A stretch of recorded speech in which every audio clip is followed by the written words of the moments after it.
Dopo 4 fine settimana intensi di sport e di spettacolo che hanno coinvolto oltre 1200 atleti, 250 tecnici di 26 federazioni sportive, si sono spenti i riflettori sul trofeo CONI, il Festival dei Giovani in Cansiglio organizzato dall'Assessorato all'Agricoltura e Foreste della Regione e dal CONI Veneto, in una ventina di impianti sportivi dell'Alpago. A chiudere i giochi sono stati la canoa, il kayak, la motonautica nel fantastico scenario del lago di Santa Croce.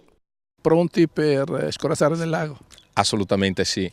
Diciamo che è la prima volta che partecipiamo come federazione al Festival dei Giovani, sono contentissimo, la location è fantastica, c'è stato un impegno qua della comunità dell'Alpago per fare una manifestazione veramente strepitosa, speriamo che il tempo duri e adesso forza ai giovani dagli 8 ai 14 anni che si presentano qua con una nuova formula.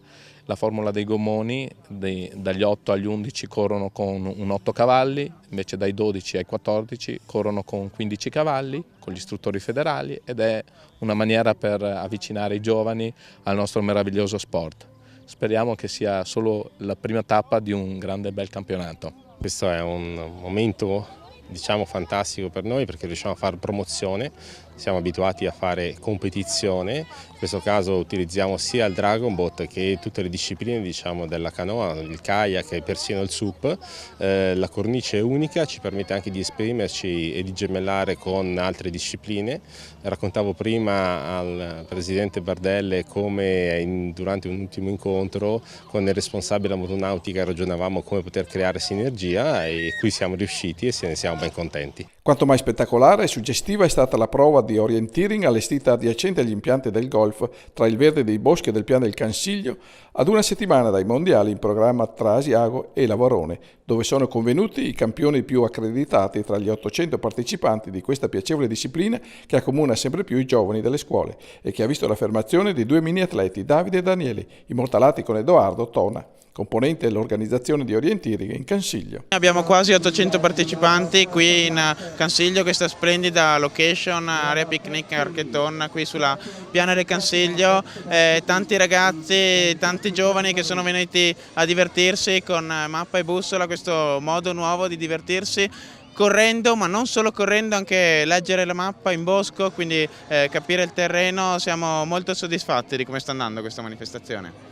Nello splendido scenario dei boschi dell'Alpago, alla kermesse sportiva del CONI c'erano anche illustri ospiti della Giunta Nazionale del CONI, accompagnati dai delegati veneti, il presidente del CONI della Calabria Mimmo Praticò e l'ex presidente del CONI di Salerno, Guglielmo Talento. Oggi qui è una testimonianza grande dove ho capito veramente, girando un pochino intorno a questo magnifico posto, cosa significa fare lo sport dell'orientamento. È uno sport che in Calabria purtroppo non riusciamo a fare perché forse non abbiamo la cultura, anche se abbiamo dei boschi non belli come i vostri, ma certamente dove si potrebbe fare questo sport che è meraviglioso. Siamo tra l'orienteering, siamo nel Cansiglio, siamo in mezzo ai boschi.